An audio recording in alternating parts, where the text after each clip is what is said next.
उसकी शनाख्त हमें कैसे होगी और हम फिर उस तक रसाई किस अंदाज में हासिल कर पाएंगे।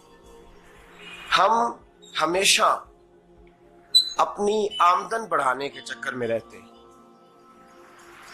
एक काम और शुरू कर लें, पार्ट टाइम जॉब शुरू कर लें, कोई साइड बिजनेस उसका आगाज कर लें।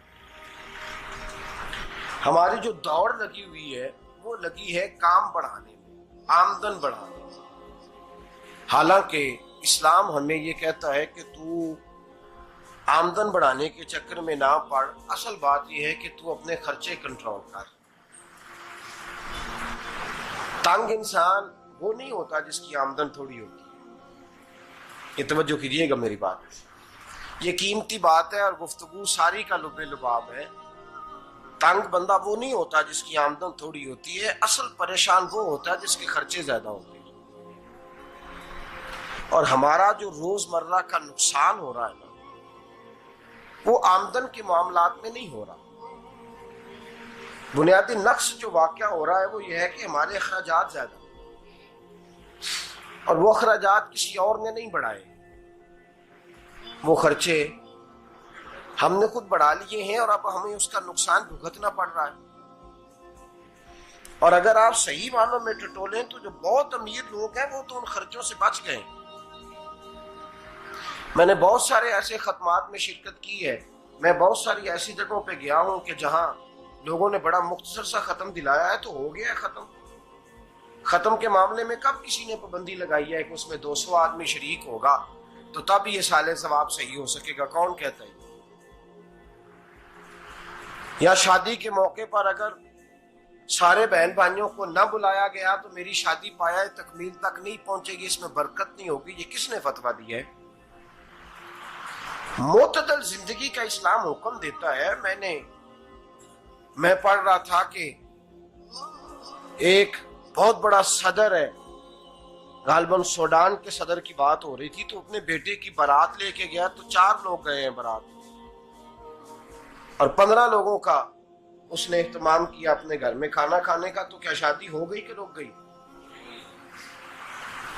तो भाई राग अलापना इस बात का कि बड़ी परेशानी है, कोई साइड बिजनेस शुरू किया जाए फलान जगह फलान जगह फलान जगह। तो असल मामला ये है कि पहले एक बंदा कमाता है तो फिर भी घर ही चलता है, फिर बड़ा बेटा साथ शामिल होता है तो फिर भी घर ही चलता है, फिर मंझला बेटा शामिल होता है तो फिर भी घर ही चलता है। जो रोना दादाजी रोया करते थे कि बड़ी मुसीबत है, बड़ी मुश्किल है, गाँव में रह अकेले होते थे और वो 5 बच्चों को और 4 बच्चियों को वो पालते थे, तो जो वहां परेशानी थी वही आज परेशानी शहर में आकर पढ़ लिख कर मोटी तनख्वाह लेकर वही परेशानी हमें है। तो मैं जिस नतीजे पे पहुंचा हूं इसको पढ़ के, कुरान मजीद की चंद आयात को देखकर और इस मफहूम की जो हदीसें कुतुब हदीस में पाई जाती हैं और हमारे बुजुर्गों ने हमें जो मिजाज इस हवाले से दिया है, मैं इस नतीजे पे पहुंचा हूं कि मसला आमदन का नहीं, मसला खर्चे का है। हमारे खर्चे बुनियादी तौर पर ज्यादा, और अगर फिर हम ज्यादा बोझ खवातीन पे डालते हैं कि वो मुतालबे ज्यादा करती हैं। और अगर आप मुझसे पूछें तो खवातीन की भी अगर किसी जगह कोई आदत खराब होती है तो उसमें असल किरदार उसका होता है जो वो आदत खराब। तो क्यों अपने गले से उतार के आप किसी के गले में बात डालने के चक्कर में हैं? वो खवातीन की तबीयत नहीं ऐसी है। असल बात यह है कि हमने आदत डाली है, हमने ये मिजाज उनको दिया तो उनका बना है, न कैसे बन सकता।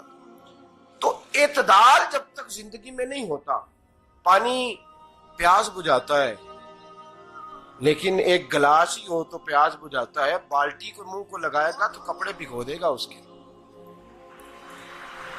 हालांकि पानी बुरी चीज का नाम, नेमत है ना बहुत बड़ी अल्लाह की, लेकिन प्याले में ही अच्छा लगता है। कोई मटका मुंह को लगाएगा तो तंग होगा, प्याला ही बेहतर है उसके लिए। तो मेरे दोस्त, मटके से भी बाज़-औक़ात काम चल जाता है, लेकिन अगर कोई कहे नहीं मुझे दरिया ही चाहिए तो उसका तो घर बह जाएगा, सारा घर बह जाएगा उसका। हमें दरिया काबू करने का बोर्ड बनाया हुआ है तो इससे घर बहा करते हैं, इससे घर बना नहीं करते। घर प्याले से पानी पीने से बनता है, अगर तू दरिया पे कब्जा करने का मूड बनाएगा तो घर बनेगा नहीं, घर बह जाएगा। आग ना हो तो खाना पक नहीं सकता, लेकिन हल्की आंच से खाना पकता है। और अगर आंच तेज कर दी जाए तो जी, करीने क्यास बात कर रहा हूं मैं, अकल से मावरा नहीं कर रहा। करीने क्यास समझाने के लिए मिसालें दे रहा हूं। हल्की आंच पे खाना पक जाता है और आग तेज हो तो खाना जल जाता है। तो खाना उतनी देर खाने के काबिल रहता है जब तक वो हल्की आंच पे पकता है। तू जितनी मर्जी तू कहता है नहीं मेरा गुजारे नहीं, आग तेज होनी चाहिए, तो मियां जल जाएगा, जल जाएगा। हवा न मिले तो सांस नहीं आती, ठीक है। ऑक्सीजन ना हो तो सांस है, हवा ना चले तो गुजारा नहीं होता। लेकिन अगर तेज चले ना, अगर तेज चले तो आंधी और तूफान बन जाए तो छतें गिरा देती है, जाने ले लेती है।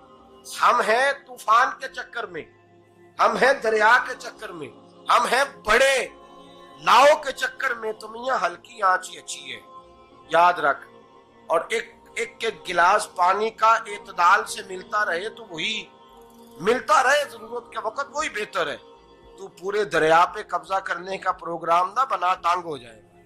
और मेरे अजीज याद रख, हवा सांस लेने के मुताबिक मिले तो वो अच्छी है, जो सांस बंद करने पे आ जाए वो हवा अच्छी।